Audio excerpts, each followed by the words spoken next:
तो उसके भारत की ओर बढ़ने की एक वजह ये थी कि वो एक योगी से मिलना चाहता था और ये सीखना चाहता था कि वो अमर कैसे बने। फिर उन्होंने सिकंदर से कहा, हमें वो योगी मिल गए हैं पर वो आना नहीं चाहते। जीवन में एक बार उसने बुद्धिमानी का एक काम किया, इसी कारण से हमने उसका तीसरा नाम हटा दिया।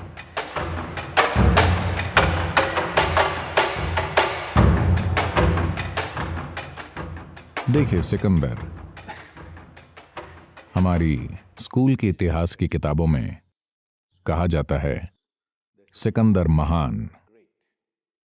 उन्हें सिर्फ पहला और बीच का नाम पता है, उन्हें आखिरी नाम नहीं पता। उसका नाम था सिकंदर महान बेवकूफ। पर यह बहुत लंबा है तो किसी ने नाम का आखिरी हिस्सा हटा दिया।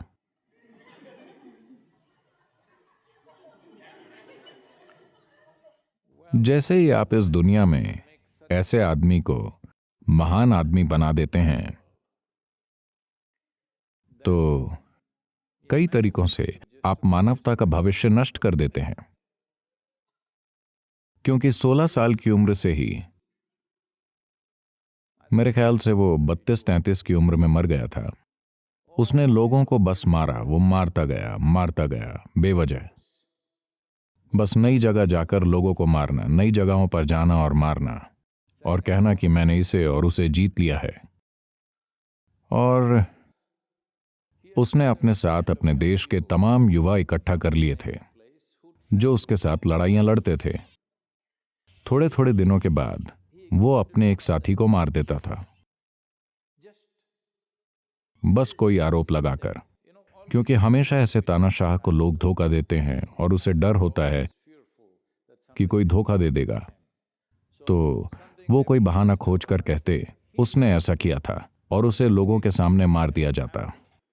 वो उसका अपना करीबी आदमी होता था, वो उसके साथ चल रहा था, पर सिकंदर उसे मार देता था ताकि बाकी सब डरे रहें। थोड़े दिन गुजरते और वो एक एक करके अपने करीबी साथियों को मारता रहता, बस एक मिसाल कायम करने के लिए। वो ऐसा इंसान था, वो हर समय मौत बांटता रहता था पर खुद मरना नहीं चाहता था। वो चाहता था सब मर जाएं, पर खुद मरना नहीं चाहता था। तो उसके भारत की ओर बढ़ने की एक वजह यह थी क्योंकि प्राचीन भारत और ग्रीस के बीच बहुत लेन देन होता था, ज्यामिति, गणित और योग का आदान प्रदान। डेल्फी में एक लिंग है जिसे पृथ्वी की नाभि माना जाता है क्योंकि उसे मणिपूरक चक्र की तरह बनाया गया था। उसमें मणिपूरक को बहुत शक्तिशाली रूप से स्थापित किया गया था। अब उसे उसके मूल स्थान से हटाकर संग्रहालय में रख दिया गया है, पर फिर भी थोड़ा चटका हुआ है। मेरे ख्याल से काफी विकृत हो गया है, पर फिर भी बहुत शक्तिशाली है। मुझे ठीक नहीं मालूम, शायद 5000 या 5200 सालों बाद भी वो ऊर्जावान है। तो उन दिनों में ये लेन देन बहुत सालों तक चला था।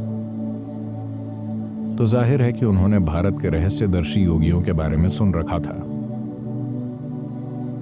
तो उसने सुना था कि ऐसे योगी हैं जो अमर हैं। तो उसके भारत पर चढ़ाई करने की एक वजह यह थी कि वो एक योगी से मिलना चाहता था और ये सीखना चाहता था कि वो अमर कैसे बने। तो जब वो पास पहुंचा, जब वो शायद हिंदुकुश पहाड़ों के पार पहुंचा, उसने पहाड़ों को पार किया। वो दूसरी तरफ पहुंचा और सबसे पहले उसने ये कहकर कुछ आदमी भेजे कि देखो वहां क्या चल रहा है, और अगर कोई योगी या रहस्यदर्शी मिल जाए तो उसे यहां ले आओ। तो वो ढूंढने निकले और फिर उन्होंने देखा एक योगी पेड़ के नीचे बैठा था और उसने सिर्फ लंगोटी पहन रखी थी और वो परमानंद में था। उन्होंने जाकर उसे देखा और बोले, ए, तुम हमारे साथ चलो, हमारे सिकंदर ने बुलाया है। शायद आपको पता हो कि आज भी अफगानिस्तान में कई लोगों का नाम इस्कंदर या सिकंदर रखा जाता है। इसका असली शब्द या मूल शब्द है The root Skanda. word for this came from skanda. स्कंद शिव के पुत्र हैं, जिन्हें हम तमिलनाडु में मुरुगा कहते हैं। Because Skanda was such a great warrior, स्कंद एक महान योद्धा थे, तो ये शब्द मशहूर हो गया। जो भी अच्छा योद्धा होता वो स्कंद या स्कंदर बन जाता। स्कंदर, स्कंदर, सिकंदर, इस शब्द में बदलाव आते गए। तो वो उनसे बोले, योगी चलो। योगी ने हंसकर कहा, मैं कहीं नहीं जाऊंगा, मैं यहीं रहूंगा।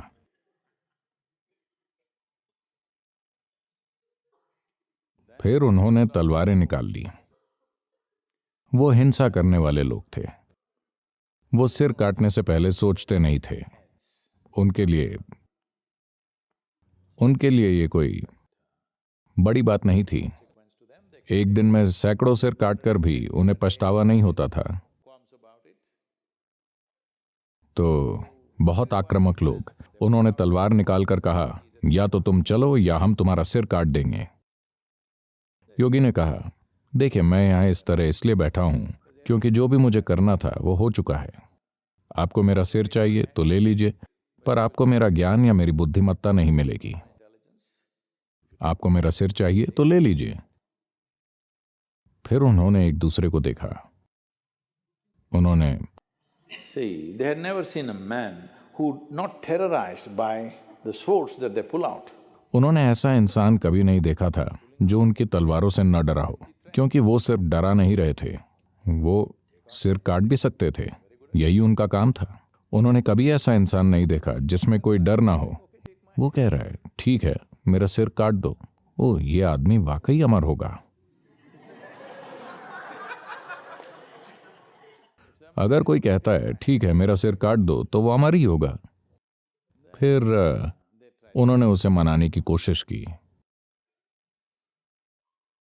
कृपया हमारे साथ चलिए। योगी ने कहा, नहीं, अगर उन्हें मिलना है तो वो आए, वो अमरता के बारे में जानना चाहते हैं तो वो आए। फिर सैनिक बोले, अरे इन्हें इस बारे में पता है तो हमें उन्हें चोट नहीं पहुंचानी चाहिए, और वो वापस चले गए।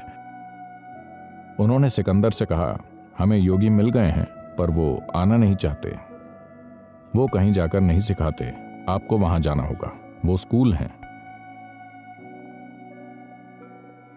तो सिकंदर खुद वहां गया, घोड़े पर बैठे हुए। बहुत तन कर वो बोला, लगता है आप अमरता के बारे में जानते हैं, मैं भी जानना चाहता हूं।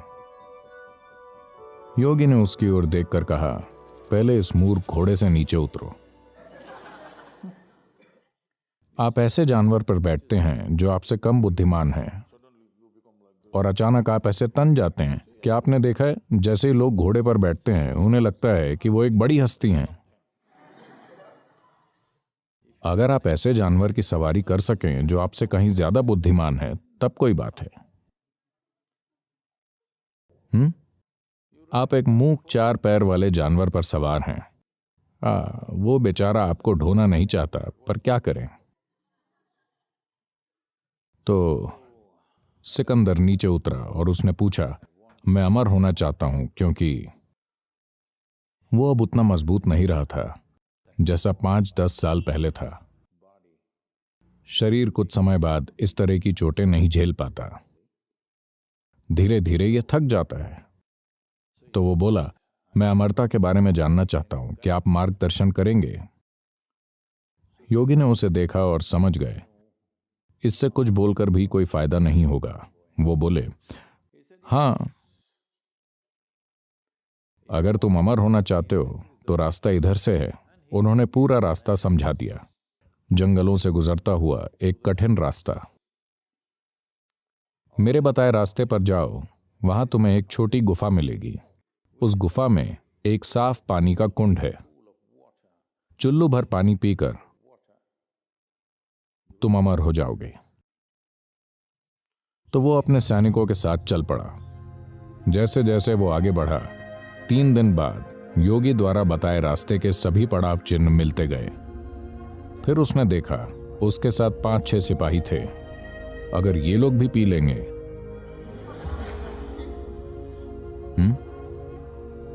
अगर वो अमर हो गए, तब मैं उनसे कैसे निपटूंगा? क्योंकि जीवन भर उसने लोगों को मौत का डर दिखाकर हर चीज की। अब अगर ये 5-6 सैनिक पानी पी लेते हैं और वो भी अमर हो जाते हैं, तो मुश्किल हो जाएगी, कोई कंट्रोल नहीं रहेगा। धरती पर 5 लोगों का अमर होना अच्छा नहीं है। बस मैं अमर रहूं, ये ठीक है। तो उसने कहा, तुम लोग यहीं रुको। यात्रा के अंतिम हिस्से में उन्हें पीछे छोड़कर वो अकेला आगे गया। फिर उसे वो गुफा मिली।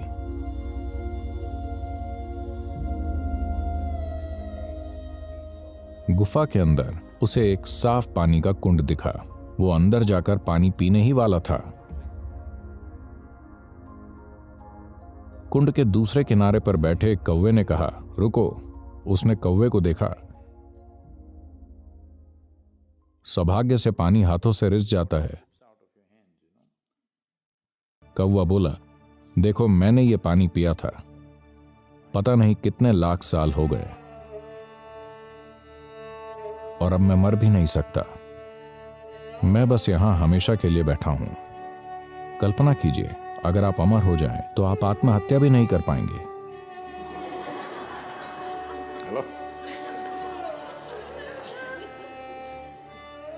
मैं चाहता हूं कि आप बस कल्पना करें, आपके साथ सबसे बुरी चीज यही हो सकती है कि आप एक दिन मर भी नहीं सकते, कोई राहत नहीं। मैं लाखों सालों से यहां बैठा हूं, मैं कुछ नहीं कर सकता। मैंने अपनी जाति की कई पीढ़ियां देखी हैं। मुझे अभी किसी चीज में रुचि नहीं है, पर मैं मर नहीं सकता। क्या तुम्हें मेरी जैसी किस्मत चाहिए? सिकंदर वहीं बैठकर पानी और कौवे को देखता रहा। उसने पहली बार बुद्धिमानी की एक चीज की, इसीलिए हमने उसका तीसरा नाम हटा दिया। वो पानी पिए बिना चला गया। और हम कितने सौभाग्यशाली हैं कि वो अब धरती पर नहीं है, पर लग रहा है वो कई जगह फिर से पैदा हो रहा है।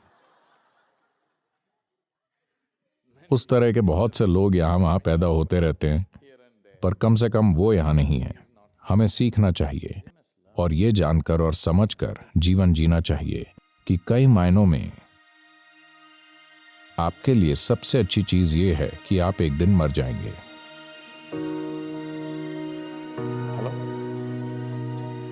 कल्पना कीजिए कि अगर आप नहीं मरते तो आप कितनी बड़ी परेशानी बन जाएंगे। आपको जीवन पूरी तरह जीना चाहिए। जो भी आपकी सर्वोच्च क्षमता है, आपको उसके मुताबिक जीना चाहिए, पर समय आने पर आपको जरूर मरना चाहिए, है ना? तो अगर आप मृत्यु को नकारात्मक मानते हैं, तो सकारात्मक क्या है? अमरता? यह आपकी सबसे बड़ी मूर्खता होगी। सिकंदर जैसे बेवकूफ में भी वो पानी न पीने की बुद्धि थी। तो यह समझना बहुत जरूरी है कि योग अमरता के बारे में नहीं है, योग समझदारी से जीने के बारे में है।